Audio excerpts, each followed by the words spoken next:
मुझे भी याद हुआ था ड्रामे की आने वाली एपिसोड्स में आप देखेंगे अरीब बड़े ही गुस्से से माहिर को कॉल करके कहता है तुम मुझे इस तरह धोखा दो कि इसके बारे में मैंने नहीं सोचा था। माहिर, मैंने तुम्हें अच्छी तरह से समझाया था कि मैं तुम्हारे बगैर जिंदा नहीं रह सकता, लेकिन किस तरह तुम मुझे छोड़कर किसी और की जिंदगी का हिस्सा बन गई। माहिर अरीब से कहती है जो रिश्ते दुनिया ने बनाए हो ना, उन्हें दुनिया के लिए निभाना होता है। उन रिश्तों में मोहब्बत या चाहत का होना जरूरी नहीं। अरीब कहता है मोहब्बत हो या मौत पूरा इंसान तलब करती है और मैं अपनी तलब से पीछे नहीं हटूंगा। तुम मुझे इस तरह ठुकरा कर किसी और की जिंदगी में शामिल नहीं रह सकती। हर कीमत पर तुम्हें अपने कजन को छोड़कर मेरी जिंदगी में शामिल होना होगा। इधर माहिर अपनी माँ से यही कहती है कि जब भी मैं अरीब को देखती हूँ तो उस पर मुझे बहुत तरस आता है। ऐसा लगता है मैंने उसके साथ बहुत कुछ गलत कर दिया है। इधर अरीब की मॉम माहिर से मिलने का फैसला कर लेती है ताकि वो उसे समझा सके कि अरीब वो उसकी मोहब्बत में किस कदर पागल हो गया है और ये बात तो साद और उसके घर वाले किसी सूरत पर बर्दाश्त नहीं कर सकते। जब अरीब की मॉम माहिर से मिलने उसके घर आती है तो साद और उसके घर वाले हैरानगी से उनकी तरफ देखते हैं। उन्हें अंदाजा ही नहीं होता कि अब ये यहाँ पर क्या लेने आई है। सास की वालिद माहिर के साथ इस तरह के रवैये के बाद साद को अच्छी तरह से अंदाजा होना शुरू हो गया है कि माहिर अब क्या चाहती है। वो माहिर से यही कहता है माहिर तुम मुझे इस तरह इग्नोर नहीं कर सकती। तुम अच्छी तरह से जानती हो कि तुम्हारे चेहरे पर परेशानी आने से पहले ही मैं समझ जाता हूँ कि तुम किस वजह से इस कदर उदास हो। अरीब के बारे में सोच रही हो ना। जानता हूँ अच्छी तरह से कि तुम अरीब को किस हद तक चाहती हो। चचा जान ने जिस तरह तुम्हें मेरी जिंदगी का हिस्सा बनाना चाहा, मैं तो यही चाहता था कि तुम इस तरह मेरी जिंदगी में शामिल ना हो, लेकिन सिर्फ चचा जान की इज्जत बचाने के लिए मैंने तुम्हें अपनी जिंदगी का हिस्सा बना लिया। माहिर, मैंने शुरू दिन से ही तुम्हारी खुशी का ख्याल किया है, अपनी खुशियों को दांव पर लगाकर सिर्फ तुम्हारे बारे में सोचा, लेकिन शायद तुम मेरी जिंदगी का हिस्सा मजीद नहीं रहना चाहती। इसलिए मैंने फैसला कर लिया है कि मैं जितनी जल्दी हो सके तुम्हें अपनी जिंदगी से आजाद कर दूंगा। तुम्हें देखकर तो मुझे यही लगता है कि तुम अरीब को बहुत चाहती हो, उसी की जिंदगी का हिस्सा बनना चाहती हो। ये सब कुछ इसीलिए मुमकिन है जब मैं तुम्हें अपनी जिंदगी से निकाल दूंगा। ये कहने के बाद साथ वहाँ से चला जाता है। माहिर उसको काफी ज्यादा उदास हो जाती है। माहिर उसकी मोहब्बत को पहचान ही न पाई, ये समझ ही न पाई कि साथ उसे किस हद तक चाहता। वहाँ अरीब से यही कहती है कि तुम आज भी उसी लड़की की मोहब्बत में पागल हो। इसने तुम्हें ठुकराकर किसी और को अपनी जिंदगी में शामिल कर दिया। क्या तुम उसी लड़की को अपनी जिंदगी में दोबारा लाना चाहते हो जो किसी और की जिंदगी में शामिल रही हो? ये बात याद रखना, तुम कभी भी उसके साथ खुश नहीं रह पाओगे।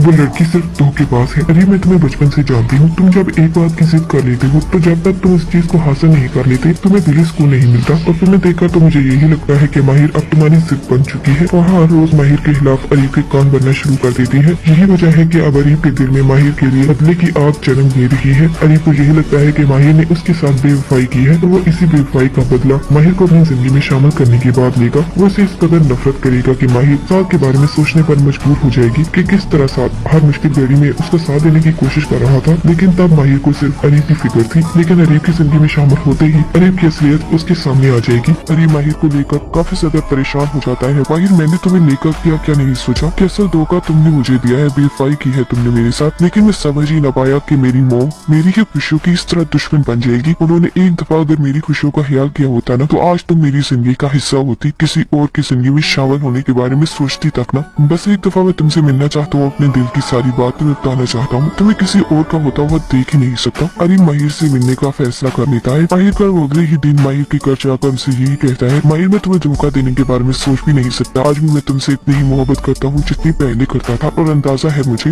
कि तुम भी मुझे चाहती हो। अरीब, क्या जानती हो मेरे बारे में? अगर तुम्हारे बाबा की तबीयत उस दिन खराब हो गई, तुमने मेरे घर वालों को क्यों इन्फॉर्म नहीं किया? मेरे घर वालों ने यही समझा कि तुम उससे शादी नहीं करना चाहते, इसलिए उन्होंने साथ के साथ मेरा रिश्ता तय कर दिया। तुम्हारी इस छोटी सी गलती की वजह से आज मैं किसी और की जिंदगी में शामिल होती। तुम्हें अगर फिक्र होती ना मेरी तो कभी भी ये सब कुछ